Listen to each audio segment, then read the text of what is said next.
Sasha Matthewman and Malcolm Reid are teacher trainers at Bristol University's Graduate School of Education. Clint Michael Reneau is an English teacher at Haydon School. And we relate their answers into a hamburger, in a sense. In this programme, Malcolm and Sasha are bringing their expertise and eagle eyes OK, well, that was good. to analyse elements of Clint's lesson on exam techniques. What do we refer to the point, quote, comment as?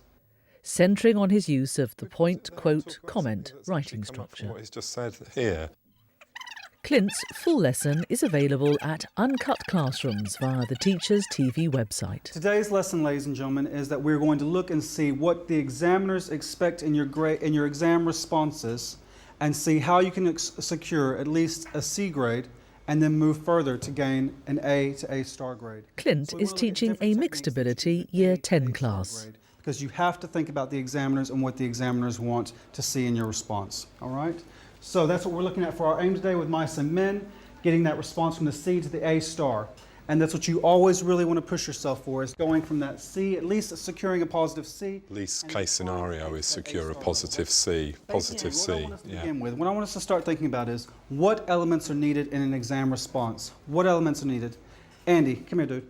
And this is nice, I mean, that he invites Andy up and asks him to write these things up. So there's a kind of involvement there, isn't there, from the pupils that he's modelling to some degree. Refer to the question. Refer to the question, brilliant. Why is it necessary to do that? Why do you always refer back and link back to the question? Yeah, it lets the examiner know that you are focused and you're staying on task. What else is necessary? Point, quote, comment. Good. What's the most important part of the point, quote, comment? Comment. Exactly. Why is it? What do we refer to the point, quote, comment as? Remember, what's the thing to help you remember it? A burger. A burger. Who's the burger? J-Lo. Why is it J-Lo?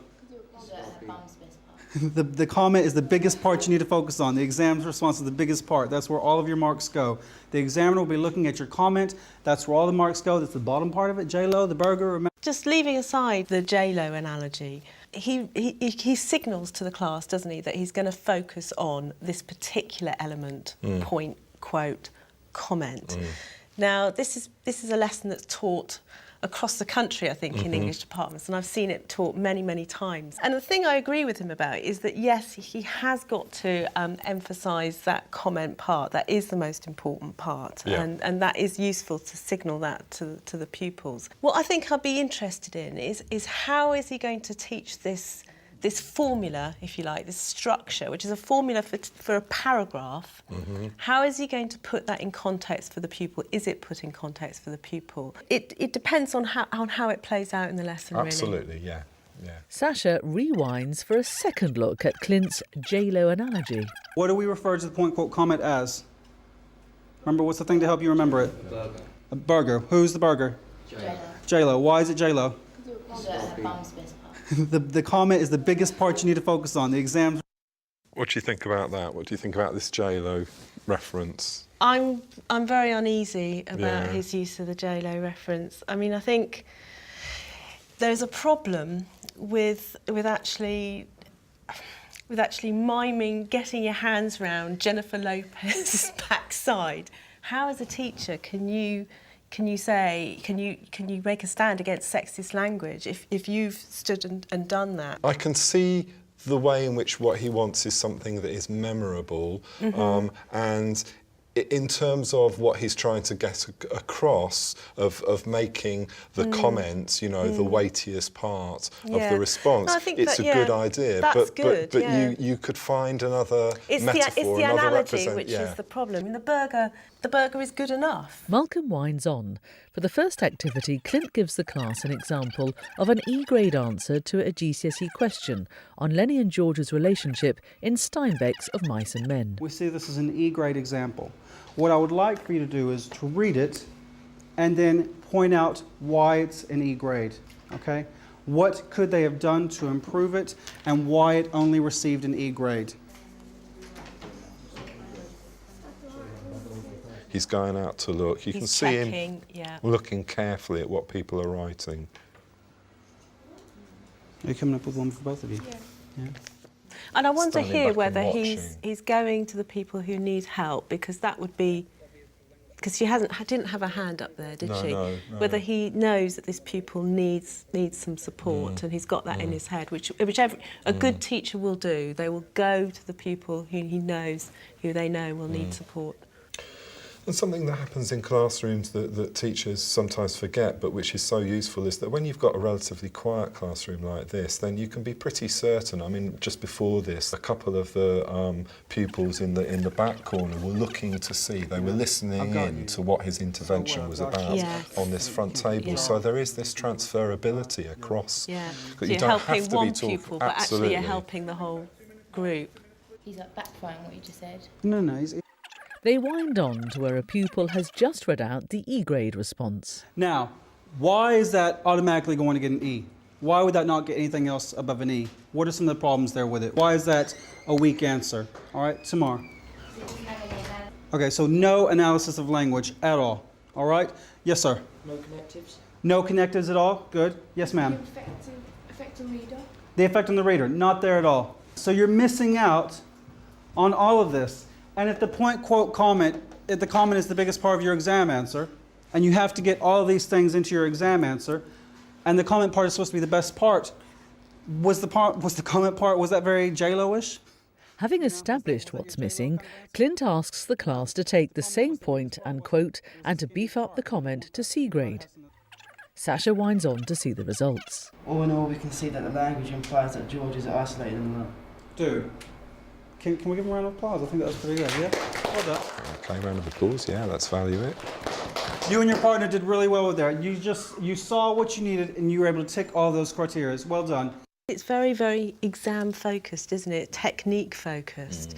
And actually you could do this differently by going back to the text and back to talking about the text and then work this point, quote, comment structure into that. You don't always follow that formula in real writing, do you? In real writing, well, exactly. And when I've worked with PGCE students on this, they've been worried that we've got a generation of pupils who are writing in this three-part structure, and it becomes very repetitive when you look at an essay, and actually. It's not just about a three-part structure, it's about a whole text, isn't it? It's about a whole essay, and it's about being able to develop an argument.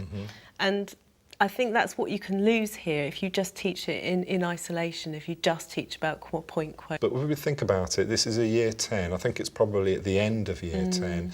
They're still, in a way, rehearsing and thinking about, the strategies that they use. So breaking it down in that way, and the way in which you set this up, that they're using the point and they're using the quotation that is there already, the top half and the middle of the burger. And now what they've got to do is to bump up the bottom part and bump that from E to C. That's neatly thought through. But if you're going for the A star, which he clearly is, he's trying to push them to A star, they need to be writing more flexibly than that, rather than just, follow a formula. Shall we move it forward? Let's have a little look. Okay, so we're going to go right through to see.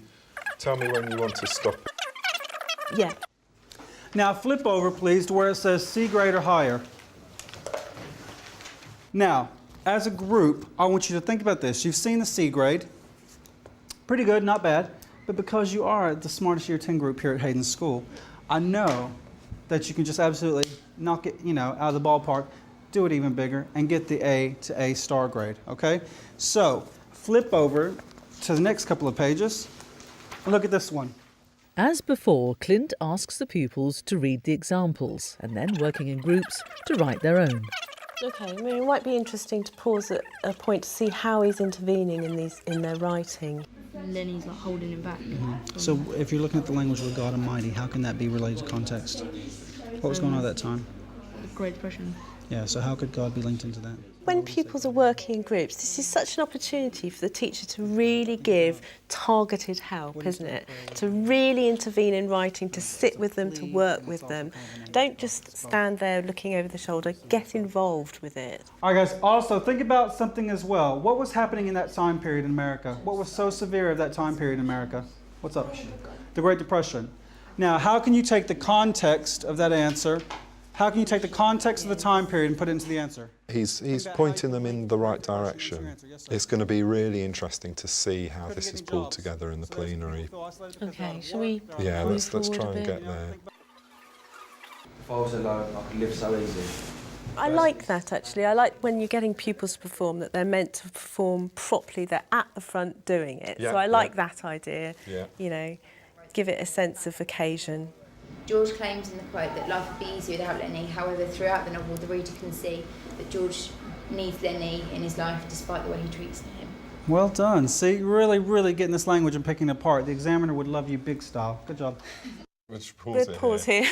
Straight on. Okay, so Yeah. so this is. Malcolm has a suggestion of how teachers can fully involve their class in the plenary. Given that the real point of this is that they should be identifying the elements and evaluating the use of elements, Yeah. he could have asked one group to kind of listen in for context, one group to listen in for real references and use of quotation, one group to have listened in for connectives and how you make the argument move, whatever it You is. could even have a sort of checklist thing that they've Absolutely. got, which they could tick off, you know. If you're going to be formulaic, that would Absolutely. tick off exactly, because he's done everything. Now, I need you to call on someone in this classroom. Get hands up with something that you have learned in today's lesson, something that you can take away from today's lesson. Think about it, and I need you to call on someone, please. Just randomly put them on the spot, have them tell you what they know. Let's start off with you, Chloe. Andy. I learned to analyse the context well. Good, context. Tom. To refer to the author. Well done, the author. Sasha. To use a lot of connectives. Brilliant job. Ladies and gentlemen, if you do this structure, if you follow this structure, the examiners will just give you the A star automatically, and you're going to be brilliant. OK, so let's sum it up. What do we like about the way that this teacher has run this lesson? What do we think is good about it? I mean, I'd say, I think he's got great presence. I think he's really confident.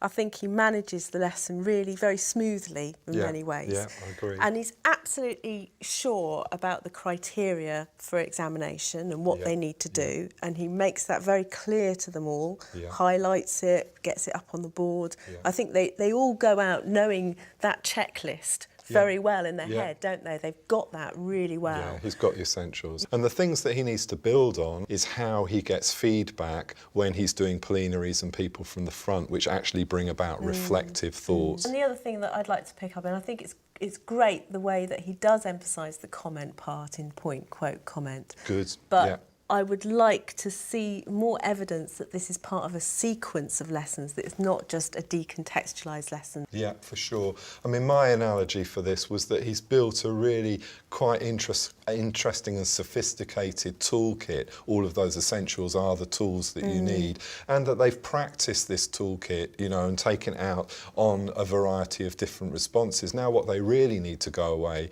and do is kind of fix their own bike rather than somebody else's bike. They need to apply those tools to their own work in terms of development. And it may be that that's something that he goes on to do in subsequent lessons. Well, I hope so, because they're a really nice, bright class, you know, and he's got that relationship. So that future is all possible, isn't it? Yeah. Year 10, you are? Clint's reactions No, to what Sasha day? and Malcolm's Words comments cast, can be found on this programme's webpage. I'm sorry. I'll see you later. I'll hold on to these. Bye, guys. Have a good day.